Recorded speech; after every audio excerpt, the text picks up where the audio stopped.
ସମସ୍ତଙ୍କୁ ନମସ୍କାର। ମୁଁ ମିଷ୍ଟର ମଦନ ମୋହନ ମହାନ୍ତ ଆପଣମାନଙ୍କୁ ପର୍ସନାଲିଟି ଟ୍ରାନ୍ସଫର୍ମେସନ୍ ଗ୍ରୁପ୍ ତରଫରୁ ହାର୍ଦ୍ଦିକ ଅଭିନନ୍ଦନ ଜଣାଉଛି। ଦେଖନ୍ତୁ, ଆମର ପ୍ରତ୍ୟେକ ଦିନର କିଛି କିଛି ଟାସ୍କ ଅଛି ଯେଉଁଥିରେ କିଛି ହ୍ୟାଣ୍ଡ ମୁଭିଂ।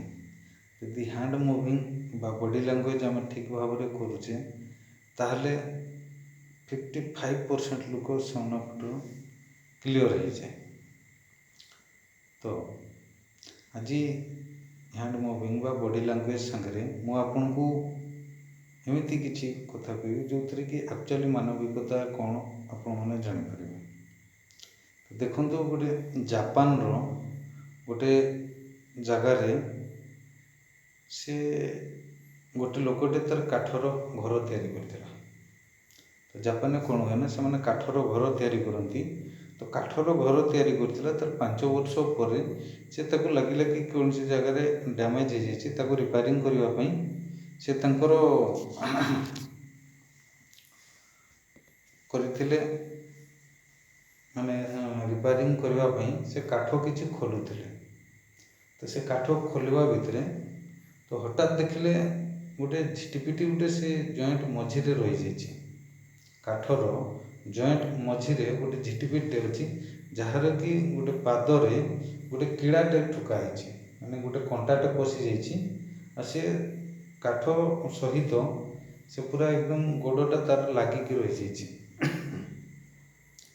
ତ ଯେତେବେଳେ ଗୋଡ଼ଟା ଲାଗିକି ରହିଛି ତ ସେ ପ୍ରଥମରେ ଦେଖିଲା, ତାକୁ ଆଶ୍ଚର୍ଯ୍ୟ ଲାଗିଲା। ସେ ଭାବିଲା ଏ ଝିଟିପିଟିଟା ୟା ଗୋଡ଼ରେ ଯଦି କଣ୍ଟା ମାରା ହେଇଛି ତାହେଲେ ଏଇଟା କ'ଣ 5 ବର୍ଷ ପୂର୍ବରୁ କ'ଣ ମାରା ହେଇଛି? ଯଦି 5 ବର୍ଷ ପୂର୍ବରୁ ମାରା ହେଇଛି, 5 ବର୍ଷ ହେଲା ସେ କ'ଣ ଖାଉଛି କ'ଣ? ତ ନା, ଇଏ ନିଶ୍ଚିତ ଭାବରେ କିଛି ଗୋଟେ ଭୂତ କି କ'ଣ ଏହା ଭାବିକି ସେ କିଛି ସମୟ ଅଟକି ଗଲା, କାମ କରିବା ତାର ବନ୍ଦ କରିଦେଲା। ତ କିଛି ସମୟ ଧ୍ୟାନର ସହିତ ତାକୁ ମାର୍କ କରୁଥିଲା। ସେ ଭାବୁଥିଲା, ତ 5 ବର୍ଷ ପୂର୍ବରୁ ମୁଁ ଯେତେବେଳେ କାଠ ମାନେ ଜଏଣ୍ଟ କରୁଥିଲି ବା ଘର ତିଆରି କଲାବେଳକୁ କାଠ ଯୋଡ଼ିକି ଯେଉଁ କଣ୍ଟା ମାରୁଥିଲି, ସେହି ସମୟରେ ଯଦି ଇଏ ରହିଯାଇଛି ତାହେଲେ ୟା ଭିତରେ ଯେଉଁ କଣ୍ଟାଟା ଫୋଡ଼ି ଦେଇଛି, ତାହେଲେ 5 ବର୍ଷ ହେଲା କ'ଣ ଖାଉଛି? ତ ଏହା ତା ମନ ଭିତରେ ଗୋଡ଼େଇ ଘାଣ୍ଟି ହେବା ଭିତରେ ହଠାତ୍ ଦେଖିଲା ଆଉ ଗୋଟେ ଝିଟିପିଟି ଆସିଲା। ସେ କିଛି ତା ମୁହଁରେ ଖାଦ୍ୟ ଧରିକି ଆସିଲା, ଆଉ ଏ ଝିଟିପିଟିକୁ ଖାଇବା ପାଇଁ ଦେଲା। ତ ଏଠି ଦେଖନ୍ତୁ, ଗୋଟେ ଝିଟିପିଟି 5 ବର୍ଷ ହେଲା ସେ ଅନ୍ୟ ଝିଟିପିଟିକୁ ଖାଇବା ପାଇଁ ଦେଉଛି। କିନ୍ତୁ ମଣିଷ ଦେଖନ୍ତୁ, ଗୋଟେ ବାପା ମା ମାନେ ଏଡ଼ିକି ଟିକେରୁ ଏତିକି ବଡ଼ କରୁଛନ୍ତି।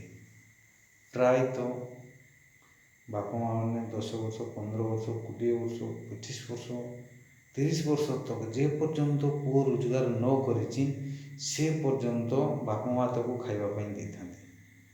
କିନ୍ତୁ ଦୁଃଖର ବିଷୟ, ସେଇ ପୁଅ ଝିଅ ବଡ଼ ହେଲା ପରେ ତାଙ୍କର ବାପା ମାଆକୁ ପଚାରୁନାହାନ୍ତି। କୁଆଡ଼େ ଗୋଟେ ସର୍ଭିସ୍ ପାଇଲେ ଘରଦ୍ୱାର ଛାଡ଼ିକି ପଳାଉଛନ୍ତି, କୁଆଡ଼େ ଗୋଟେ କାମ କରିବା ପାଇଁ ବାହାରକୁ ପଳାଉଛନ୍ତି। ଗୋଟେ ସ୍ତ୍ରୀ ପାଇଲା ମାନେ ବାପା ମାଆକୁ ପଚାରୁନାହାନ୍ତି। ତ ଦେଖନ୍ତୁ, ଏଠି ମାନବିକତାର କେତେ ରୋଲ୍ ଅଛି। ଗୋଟେ ଝିଟିପିଟିକୁ ଯଦି 5 ବର୍ଷ ହେଲା ଗୋଟେ ଝିଟିପିଟି ଖାଇବା ପାଇଁ ଦେଇପାରୁଛି, ଆମକୁ ଯିଏ ଜନ୍ମଜାତ କରିକି ଏଡ଼ିକି ଟିକେରୁ ଏତିକି ବଡ଼ କରିଛି, ଆମେ କ'ଣ ସେ ବାପା ମାଆକୁ ବୁଢ଼ା ବୁଢ଼ୀ କାଳେ ଖାଇବା ପାଇଁ ଦେଇପାରିବାନି? ଦେଇପାରିବା। ବାସ୍ ରହିଲା ସୋଚ୍। ତ ସୋଚ୍କୁ ବଡ଼ କରନ୍ତୁ, ସବୁକିଛି ବଡ଼ ହେଇଯିବ। ଥ୍ୟାଙ୍କ ୟୁ, ନମସ୍କାର।